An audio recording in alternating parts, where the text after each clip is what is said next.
박근혜 대통령이 중폭의 개각을 단행하며 전국의 반전을 노렸지만 문창극 총리 후보자의 과거 역사 인식 발언을 둘러싼 파장은 사그러들지 않고 있습니다. 이런 가운데 730 재보선을 앞두고 여야의 힘겨루기도 이어지고 있습니다. 네, 장성호 배재대 교수, 박상병 정치평론가 모시고 정치권 움직임 알아보도록 하겠습니다. 네, 두 분 안녕하십니까? 예, 안녕하세요. 먼저 어제 발표한 여론조사 결과를 보면서 이야기를 시작해 보도록 하겠습니다. 저희들이 그래픽이 준비되어 있거든요. 한번 보시죠. 대통령 직무수행 평가 한국갤럽 조사 여론조사 결과입니다. 6.4 지방선거 이전에 박근혜 대통령의 지지도와 이후 지지도에는 큰 차이가 없는 것으로 나오고 있는데 문제는 이 부정적으로 평가하는 이유에는 변화가 있습니다.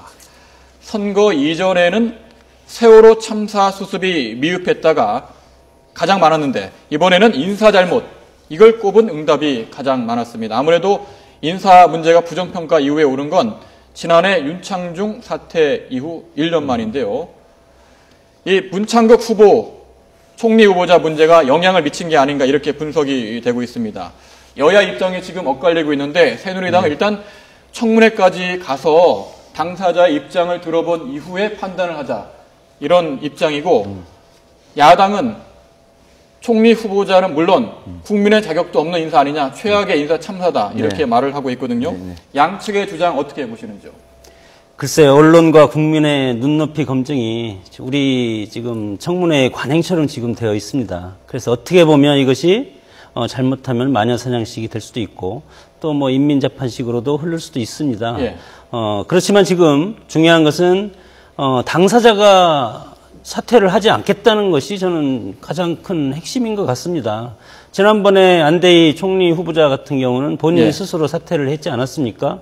그러나 지금은 임명권자인 대통령께서는 임명 철회를 일단 했기 때문에 하지 않을 것 같고 본인도 시중에 나왔던 짤막한 그 단편적인 그런 의미 그런 것들은 아니다. 청문회 가서 당당히 밝히겠다고 하기 때문에 본인의 의지가 그렇기 때문에 청문회까지 저는 가리라고 봅니다. 네, 어떻게 보시는지요? 뭐 간다고 하면 가겠죠. 청와대에서도 가자고 하면 가는 건데 가고 안 가고는 두 번째 문제고요. 두 번째 문제고 언론을 통해서 국무총리 후보자를 검증하는 것도 하나의 검증의 방법입니다. 예.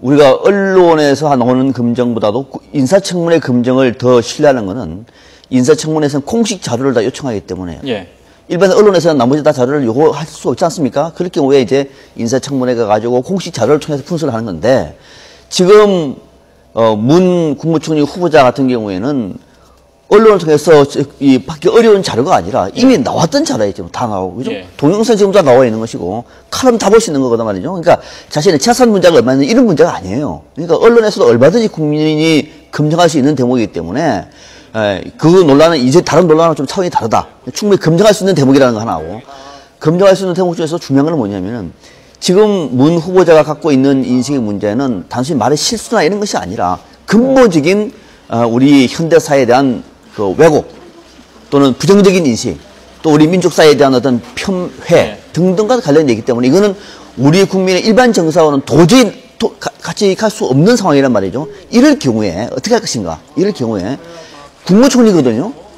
각 행정 각 부를 통할하는 사람입니다. 쉽게 말하면은 대한민국을 대표하는 행정부의 장입니다. 행정부에. 그러면은 이런 경우가 아주 심각한 역사적 문제와 충돌될 경우에 이것이 인사청문회까지 가는 것이 맞는 것인가? 아니면 이건 도저히 안 되겠다. 이건 더 이상 인사청문회 가는 것도 부끄럽다. 라고 해서 그만둘 것인가의 문제는 본인이 판단할 문제죠, 이거는. 그래서 저는 지금 그만두는 것이 옳다. 그러나 전 가려고 하면 가봐시라. 가거나 만약에 인사청문회 가면은 새누리당이 엄청 부담 갖게 됩니다. 어떻게 하죠? 새누리당에서? 그러니까 그런 정치적인 부담을 지기 이전에 본인이 봐가지고 이미 국민들도 상당수가 이거는 아니다. 시중에 나오는 여론을 모릅니까? 얼마나 많은 정보가 다 얘기하고 그러면 본인이 판단하는 것이 오히려 여권한테 부담을 안 주고 또 이 정도 되면은 국민 앞에 깨끗하게 물러나는 것이 오히려 더 뒷만 불어도 제가 볼 때는 오히려 옳다고 보는 거죠. 본인이 판단할 문제라고 말씀하셨는데 문창극 후보자는 스스로 정면 돌파 쪽으로 가닥을 잡은 것으로 현재 내가 뭘 잘못했느냐, 사과를 뭐 했느냐, 이런 식이라고 얘기하면 뭐 할 말 없는 거죠. 그거는. 문 후보자 입장에서는 과거에 그 교회에서 온누리 교회에서 교인들을 대상으로 한 강연이고 장로 입장에서 한 거기 때문에 일반인을 대상으로 한 강연은 아니고 단편적으로 보면은 그런 오해의 소지가 있지만 전체 맥락을 봐달라 이렇게 계속 말을 하고 있지 않습니까? 어떻게 보시는지요? 그러니까 시중에서 생각하는 그 일본 식민지 문제라든가 분단 그리고 뭐 제주도 사태, 4.3 사건 그리고 위안부 문제 같은 것이 그 단편적인 것이 사실이라면 정말 총리로서 자격이 없죠. 총리라는 그 직위가 국민을 통합하는 그런 아주 중요한 대통령을 대신해서 하는 자리이기 때문에 중요하다고 보는데 중요한 것은 우리가 사형수들도 재판을 통해서 사형을 집행하거나 네. 결론되지 않습니까? 그래서 본인이 사퇴하지 않는 이상은 우리가 절차적인 민주주의의 법과 제도를 우리가 존중할 필요가 있을 것 같고 우리가 제도적인 과정도 민주주의 한 과정이다. 그래서 어떤 특정한 부분을 끄집어내서 잘한 부분 말고 잘못한 부분만을 끄집어내서 그것을 침소봉대하는 것은 조금 문제가 있다고 봅니다. 그래서 본인이 사퇴를 하지 않고 그리고 대통령 인사권자가 철회를 하지 않는 이상은 청문회까지 일단은 가보는 것이 저는 좋다고 봅니다. 예, 문 후보자가 국회 인사청문회까지 간다 하더라도 과연 통과될 것이냐, 표결 과정에서 통과될 것, 현재 의석상 이 부분도 장담할 수 없는 게 아니겠습니까? 이제 이럴 경우에는 의석수라든지 여야의 전략을 봐야 될 텐데 지금 우리 현행법에는 국무총리가 인준되기 위해서는 재적의원 과반수 출석의원 과반수가 찬성을 해야 됩니다. 지금 재적의원은 286석입니다. 그러면은 과반은 144석이죠. 새누리당은 국회의장 포함해가지고 150석입니다. 국회의장 포함해가지고 무소속입니다만 사실상은 새누리당이니까 150석인데 150석에서 초선 의원 6명이 스스로 사퇴하라고 이미 선언을 하지 않았습니까? 그럼 그분들이 반대다 칩시다. 그러면 146이죠? 144죠? 딱 140, 딱 과반입니다. 이거 거기까지만 만약에 이탈하면은 통과되는 건데, 이인재 의원이 내일 기자회견을 열어가지고 아예 반대한다고 그러지 않습니까? 한 명만 만약에 이탈돼버리면은 인준이 안 되는 겁니다. 한 명만. 나머지는 다 한다고 치더라도. 여당 내 반란표가 더 나올 가능성이 있고요. 한 표는 뭐 이인재 의원 같은 경우 충분히 내겠다는 얘기고 기존에 6명 하면 7명이 빠지지 않습니까? 그럼 150에서 7을 빼버리면은 153이 과반이 안 되는 거죠. 탈락이 되는 건데 더 중요한 거는 이렇게 하는 것이 새누리당한테 유리할까요? 전원이 다 찬성을 했다 해가지고 탈락이 됐다 그러면 이 정당이 무슨 정당이 됩니까? 이거는 박근혜 정부라든지 또는 문 후보자 같은 경우에는 짧은 시간 안에 임기가 끝날 수가 있습니다만은 새누리당은 정권 교체를 해야 할 정당입니다. 자, 정권 재창출해야 되고 총선을 치러야 할 정당이에요. 또 앞으로 계속 정권 재창출해야 할 정당인데 과연 국민 앞에 제대로 된 표를 얘기할 수 있는 정당인지는 이거는 심각한 고민이 돼야 될 것이고 더더욱 이 문제는 가벼운 사안이 아닙니다. 우리 현대사 아니 어쩌면 대한민국 역사에서 가장 아픈 상처에 대해서 국민 정서의 영리를 건드리는 문제예요. 두고도 어쩌면 당 해체로까지 놓을 수도 있는 문제이기 때문에 새누리당은 정말 신중하게 봐야 된다. 절대로 가볍게 보지 마시라. 라고 한 말씀을 좀 드리고 싶습니다. 타격이 굉장히 클 수도 있다. 결정타가 되는 것이죠. 이 친일 정당이라고 그러면 대한민국 집권당의 친일 정당이다. 그 딱지 안 붙겠습니까? 보통 어떡하죠, 이거? 그리고 그런 정당이. 그 부분에 대해서 낙인 찍기가 아니냐. 이런 뭐 반론이 있지 않습니까? 저는 그럴 염려가 저는 많다고 봅니다. 일단은 본인한테 소명할 기회를 충분히 저는 주는 것이 좋다고 보고 지금은 본인이 소명 자체를 안 하지 않습니까? 청문회에서 모든 걸 다 소명을 하겠다. 그렇게 말하고 있고 내부적으로는 인사팀에서는 서로 본인의 의견을 충분히 들었으리라고 저는 봅니다. 그렇기 때문에 이것이 인사 철회를 할 정도의 문제는 아니라고 이렇게 보기 때문에 자 그러면 이것을 국민들한테 나중에 청문회를 통해서 보고 오히려 이것도 어떤 큰 정치적인 선택의 문제라고 보고 어떤 전략적인 차원에서 청와대나 여당에서 접근하고 있지 않나 저는 그렇게 봅니다. 여당 내부에 고민이 깊을 것 같은데요.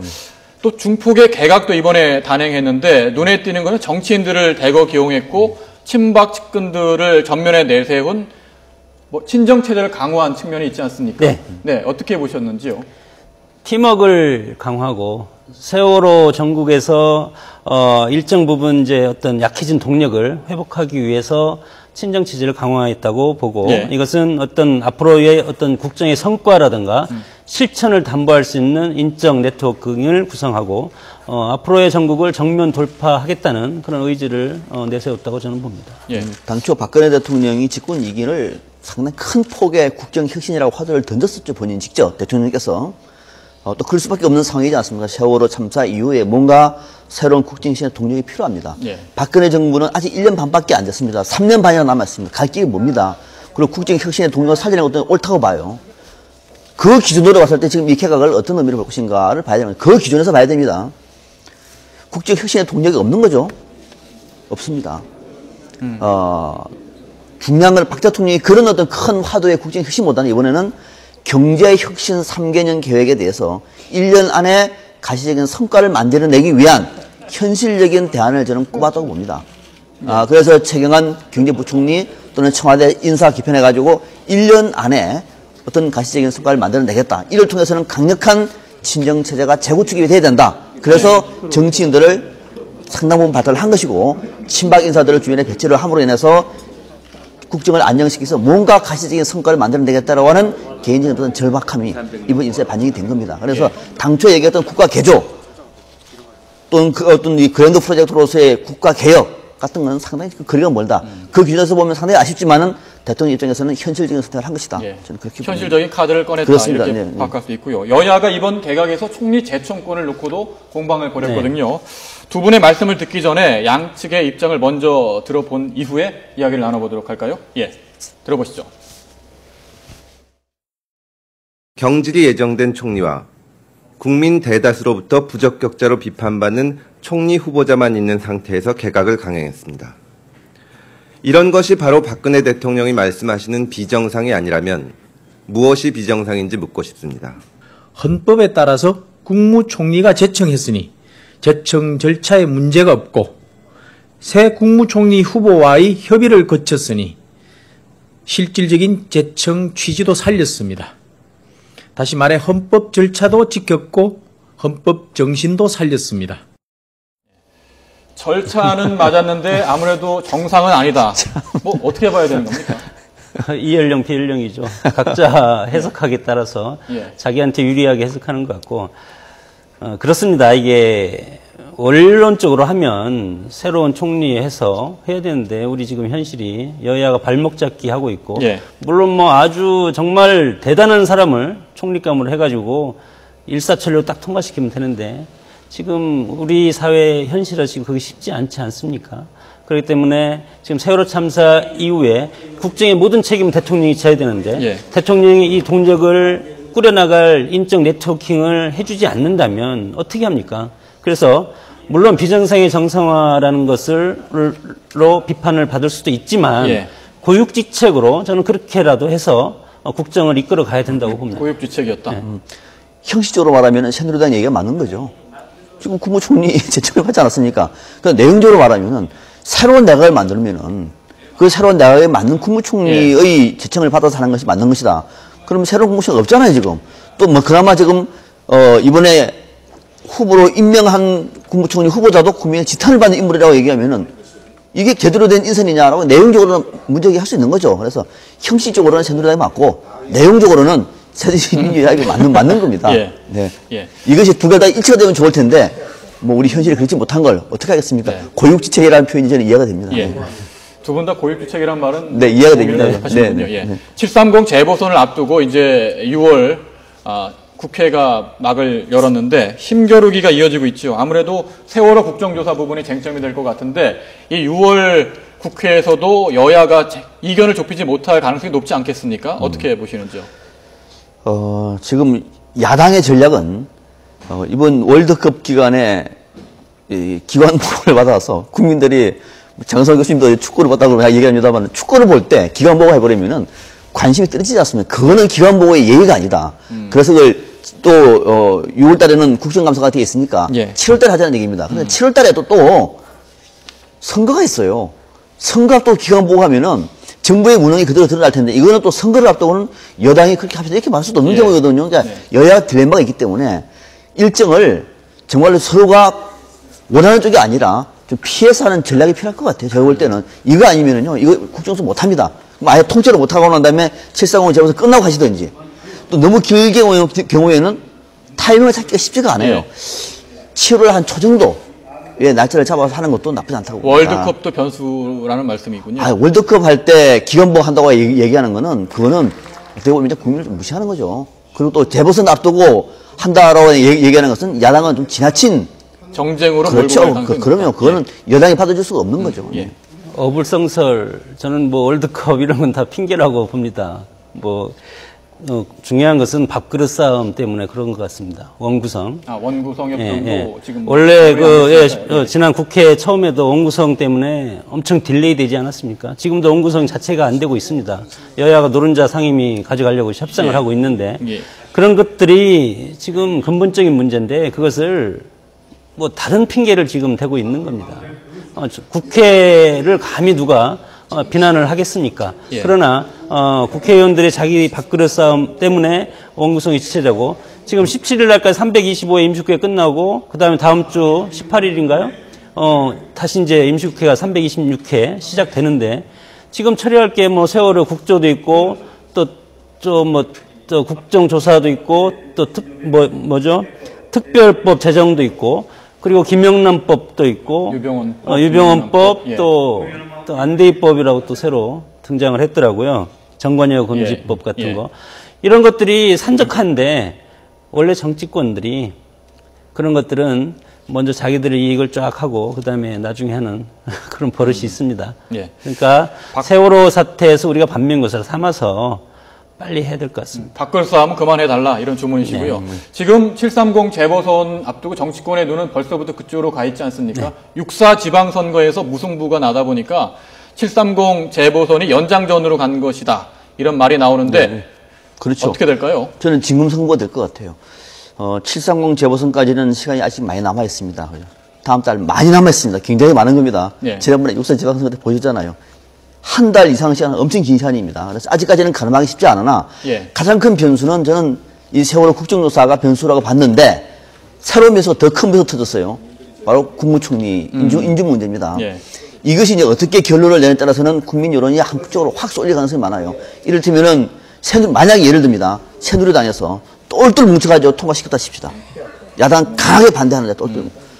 그때쯤 되면 보통 7월 한 중순쯤 될 거거든요. 그럼 이것이 지방 730 그대로 영향을 미치는 거죠. 가장 큰 변수 어떻게 처리하느냐가 굉장히 중요한 변수가 남아있다. 그 문창국 후보자는 충북 출신 아니겠습니까? 아무래도 후보자를 내정했을 때는 충청권의 표심을 잡기 위한 선거 전략도 어느 정도 있다는 분석도 나왔는데 어떻게 영향이 있을까요? 저는 처음에 충북 출신에서 저는 기분이 좋았습니다. 제가 이 자리에 나와서 충청권 전패한 것은 충청권에서 인사를 발탁을 하지 않았기 때문에 그래서 저 또 했는지 알고 좋아했는데 지금 이렇게 여러 가지 지금 뭐 시끄러움이 많이 있으니까 앞으로 보궐선거 때 이것이 영향이 없을 수는 없겠죠. 그래서 지난 6.4 지방선거의 결승전이 되리라고 보는데 그거보다도 저는 더 중요한 것이 각 진영에서 내부적인 싸움이 훨씬 더 큰 영향을 끼친다고 봅니다. 다음 차기 대선 주자들의 지지를 받는 그 밑에 후보들이 서로 경쟁을 하고 나중에 예를 들어서 야권이 더 불리한 것은 뭐냐면 야권의 대선 주자가 훨씬 더 지금 많고 그러기 때문에 공천 탈락했을 때 무소속으로 나왔을 때 어부지리로 다시 집권 여당이 승리할 수 있는 그런 가능성도 있다고 봅니다. 이번 주 정치권이 굉장히 바빴습니다. 현안을 두 분과 함께 짚어봤는데요. 두 분 말씀 여기까지 듣도록 하겠습니다. 장성호 배재대 교수, 박상병 정치평론가였습니다. 두 분 말씀 고맙습니다. 네, 고맙습니다.